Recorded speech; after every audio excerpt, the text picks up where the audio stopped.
ओम श्री साईनाथाय नमः। दामू अणा को मुंबई से उनके एक मित्र ने लिखा कि वह उनके साथ साझेदारी में रुई का सौदा करना चाहते हैं, जिसमें लगभग 2 लाख रुपयों का लाभ होने की आशा है। सन 1936 में नरसिंह स्वामी को दिए गए एक वक्तव्य में दामू अणा ने बतलाया कि रुई के सौदे का यह प्रस्ताव मुंबई के एक दलाल ने उनसे किया था, जो कि साझेदारी से हाथ खींचकर मुझ पर ही सारा भार छोड़ने वाला था। दलाल ने लिखा था कि धंधा अति उत्तम है और हानि की कोई आशंका नहीं, ऐसे अवसर को हाथ से न खोना चाहिए। दामू अणा के मन में नाना प्रकार के संकल्प विकल्प उठ रहे थे, परंतु स्वयं कोई निर्णय करने का साहस वे न कर सके। उन्होंने इस विषय में कुछ विचार तो अवश्य कर लिया, परंतु बाबा के भक्त होने के कारण पूर्ण विवरण सहित एक पत्र सामा को दूसरे ही दिन मिल गया, जिसे दोपहर के समय मस्जिद में जाकर उन्होंने बाबा के समक्ष रख दिया। सामा से बाबा ने पत्र के संबंध में पूछताछ की। उत्तर में सामा ने कहा कि अहमदनगर के दामू अणा कासार आपसे कुछ आज्ञा प्राप्त करने की प्रार्थना कर रहे हैं। बाबा ने पूछा कि वह इस पत्र में क्या लिख रहा है और उसने क्या योजना बनाई है। मुझे तो ऐसा प्रतीत होता है कि वह आकाश को छूना चाहता है।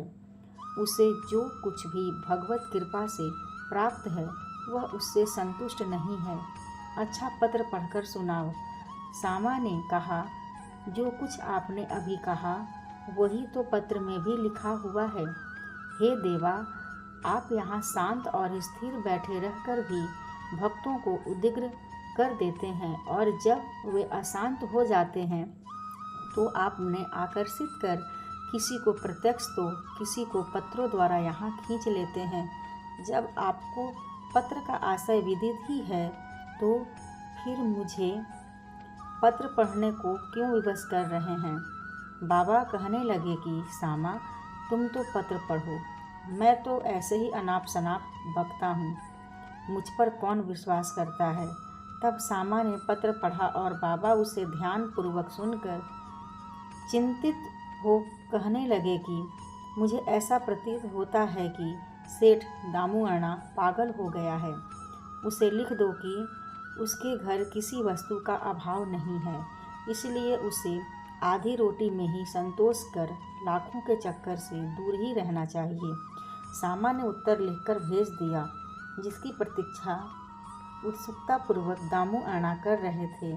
पत्र पढ़ते ही लाखों रुपयों के लाभ होने की उनकी आशा पर पानी फिर गया। उन्हें उस समय ऐसा विचार आया कि बाबा से परामर्श कर उन्होंने भूल की है, परंतु सामा ने पत्र में संकेत कर दिया था कि देखने और सुनने में फर्क हुआ करता है, इसलिए श्रेयस्कर तो यही होगा कि स्वयं शिरडी आकर बाबा की आज्ञा प्राप्त करो। बाबा से स्वयं अनुमति लेना उचित समझकर वे शिरडी आए। बाबा के दर्शन कर उन्होंने चरण सेवा की, परंतु बाबा के सम्मुख सौदे वाली बात करने का साहस वे न कर सके। उन्होंने संकल्प किया कि यदि उन्होंने कृपा कर दी तो इस सौदे में से कुछ लाभांश उन्हें भी अर्पण कर दूंगा। यद्यपि यह विचार दामू अणा बड़ी गुप्त रीति से अपने मन में कह रहे थे, तो भी त्रिकालदर्शी बाबा से क्या छिपा रह सकता है।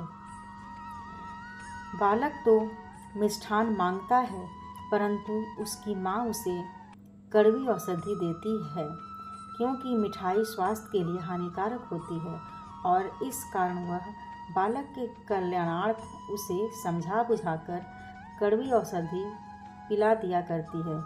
बाबा एक दयालु माँ के समान थे। वे अपने भक्तों को वर्तमान और भविष्य जानते थे, इसलिए उन्होंने दामू अणा के मन की बात जानकर कहा कि बापू, मैं अपने को इस सांसारिक झंझटों में फंसाना नहीं चाहता। बाबा की अस्वीकृति जानकर दामू अणा ने यह विचार त्याग दिया। ओम साईं।